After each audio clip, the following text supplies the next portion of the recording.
I am from Malacca and I studied in UKM with me, my friend. And then I worked in Malaysia for a couple of years in advertising, about 6 years. And then I moved to China to work in China for 12 years and also in advertising. And then after China, I went on to a global role in the within the same company, and I worked in a global role up to from year 2011 until this year. And I've moved back this year, just to take a year off for my sabbatical, where I just want to learn different skills. And I've also just graduated with a master's in science in psychology and neuroscience on mental health. Think about, why do I want to work abroad? How is this going to fit in with my career path? How is this going to fit in with my overall life? So some of you may be in your 20s and 30s and think, this could be the best time to move. And I moved away from Malaysia when I was 30 years old. And so to think about purpose, you find something that's very meaningful for you. And for me, I know that I've always loved to learn, and I've always been challenged to break my comfort zone. So when you think about purpose that are meaningful for you when you want to work abroad, so it's just going beyond thinking about, I love to travel, the money, I just want to live in a different culture. But more importantly, you want to think about, how is this opportunity going to be aligned with your career path? Where am I now in my career? And if I move abroad, how is that going to help me in terms of developing my skills and my capabilities to being who I want to be in terms of my career path? But there's also one thing you want to think about is overall, not just your career path, but also in terms of, bigger scheme of things, because we don't just work, but we also live. So in terms of living, are you comfortable to break away from your comfort zone? Well, you would have to if you're going to live abroad. So you will be leaving behind family and friends, a place that you're comfortable. And so, it's just going to be a big venture out there. So let me give you an example why I decided to move abroad. Like I've mentioned earlier, I love to learn. I'm just curious, seriously curious about, what, happens. And I also always love to challenge myself. So when I was 29 years old, I was already made a director in my company. And I thought, 29 years old, a director. At that time, 29 years old, being a director is a big deal. Then I thought, I've got so much more to learn.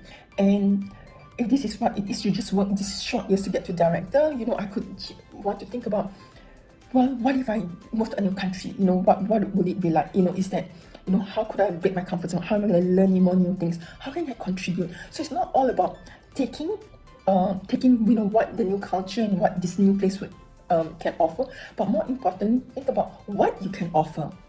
So I've experiences helping build brands in Malaysia. So what I would like to do is, as China is developing to a more consumerist, where consumerism is just growing rapidly, where brands are just building, there's a lot of brand building involved. And I thought, going to China, I would be able to add value. I will be able to add value, to be a strategist in terms of helping clients build their brands. If they want to move to China, they're building their brands in China, and I believe that I could help them based on my experiences.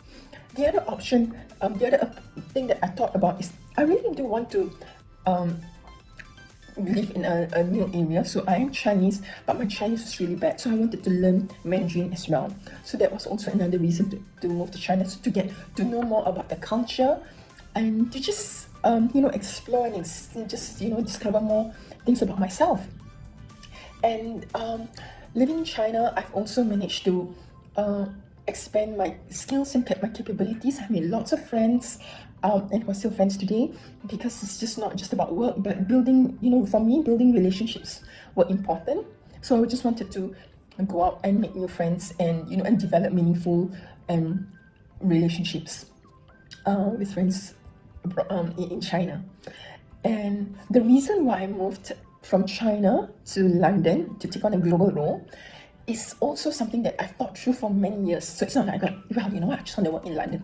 Because it is not easy moving from China to London, because London is London is a developed country.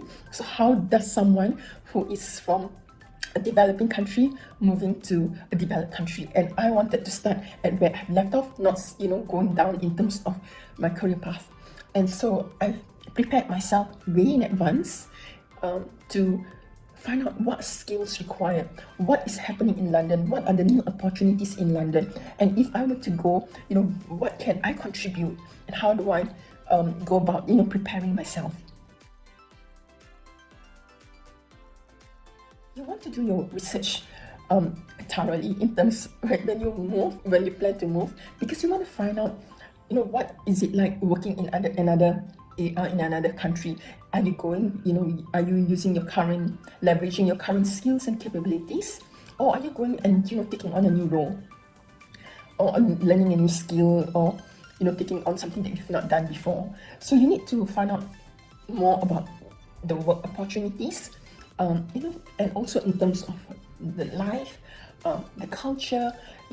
It is, for even moving from China here to China, the culture is different, and moving from China to London, the culture is different. Working with people from Mexico, in Russia, France, Germany, everyone's culture is different. So I really have to adapt and be prepared to work with different culture.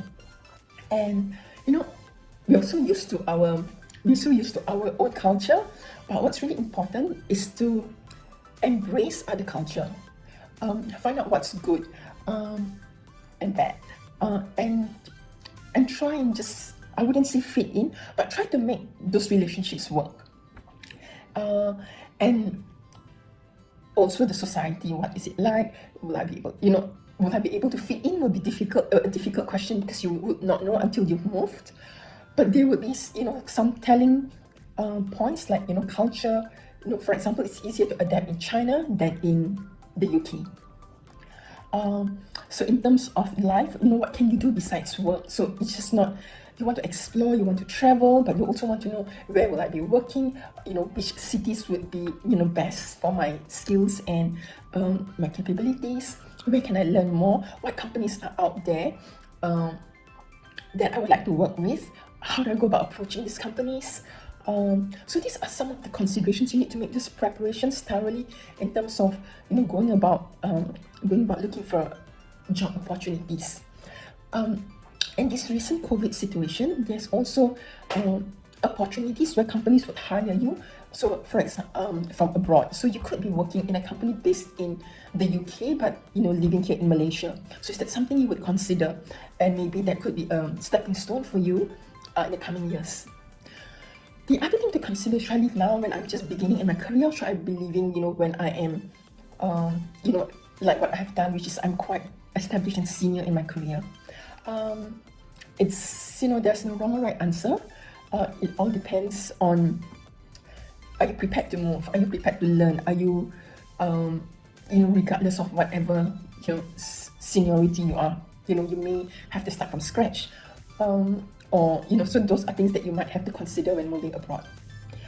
And also to understand what are the companies that is looking for people out, what skills are people looking for, what companies there are, or what industry that is, looking for people.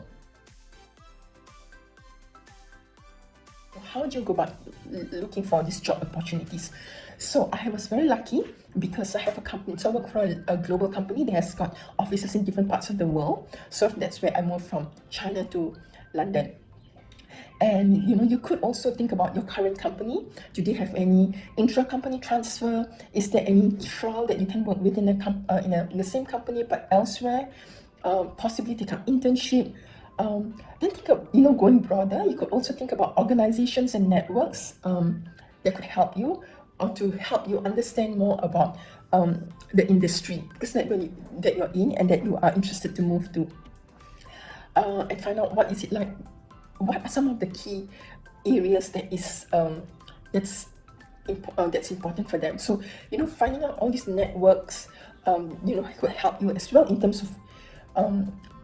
of job opportunities. So how do you go about? You could also scout, do a lot of scouting with friends. Ask friends who worked overseas if there are any opportunities. So it is really challenging if you have no one, or you're starting from scratch, or you're new in your career. Because the thing is, when they hire you as an expat, or bringing you in, there will be a lot of process required, like why would they hire you? They would have to answer to HR, they would need to apply for a visa. So you would need to think about your value. So that goes to the point about positioning, thinking about your career, rethink your career. What you need to do is in terms of thinking about, okay, I know these are all the skills and capabilities I have. So if I move on to this next job, or this is the job that I'm going, aiming for in, say, for example, in the UK, are these the skills required? Even if not, what are the skills required? How do I need to get there? So you may not be thinking about moving, in the next 6 months, but there are some plans that you need to think about in the longer term. So you might have to prepare yourself for about a year or two to build up your capabilities, so that you're ready to take on those sort of roles that's offered or at that level that you're applying for. I have also seen people say, why don't I just take whatever job, if there's a less senior job, like an exec, or an assistant job, so it's like a very junior level, and then I could build myself, although that would be quite tough, because it's you would hear if you have already got experiences, because they can be quite demotivating to go to a new place and you have to start from scratch. You would start somewhere, but not at the lower round. As best not to start from the lower round. And most importantly is you need to know your value and also be practical. I mean, we could always say, I know how to do this, I'm very familiar, this is, what I've been doing here, but it's in another country, and so the needs and expectations would be different. So even the title could be like a director position or a manager position, but a manager in Malaysia, the requirements could be different from the requirements of a manager in the UK, for example. And in terms of positioning myself, I have my experience, I have to reinvent myself from Malaysia to China and from China to London. So in Malaysia, I was just a media planner, and then in Malaysia, I was a media director, and then I moved on to China, and so that was a new place.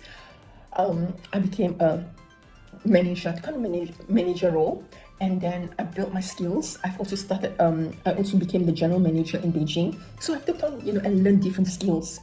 And I've also decided then to focus on being a strategist. But then moving to London, there's so many strategists in London, they don't need me. So then I had to reinvent myself, thinking about what are the skills I have. And what I've done is I used to write a lot of books. I used to do groundbreaking research in China to understand how consumers, and the consumerism state in China, from first-tier cities, second-tier cities, third-tier cities. I've been doing a lot of research, and I've been doing a lot of write-ups. And I went and positioned myself in London as a consumer insights person. And then when I moved to London as heading the consumer insights role in London, so I created that role, and so that role wasn't there in London, the head in the global office, and then created the role for myself, and that is how I positioned myself as being able to add value in London, because there wasn't a role there, and they would need that role. If it was a global role, they would need someone who's very attuned to different culture and consumers. To think about, such as the finances, how much does it cost to live wherever you plan to move to, what's the visa arrangement like, how many years am I allowed to stay there, what about housing, what's the cost like moving, and also besides moving to wherever you're moving to, the cost there, and also you may have some cost here in Malaysia. You just need to think about, will that be sufficient? Think about your living expenses, think about your lifestyle. So what would the lifestyle be like? So when you think about negotiating for any package, you'll be thinking about, does that, will I be able to lead a decent lifestyle? You will never be able to compare your lifestyle in Malaysia, but at least you would say, hey, does that give me a good, decent lifestyle that I would be happy, I would be comfortable, at least when I move abroad? So those are some of the points, and also things you can consider. And I wish you all the best in terms of thinking about, if you are thinking about working abroad, you just go for it.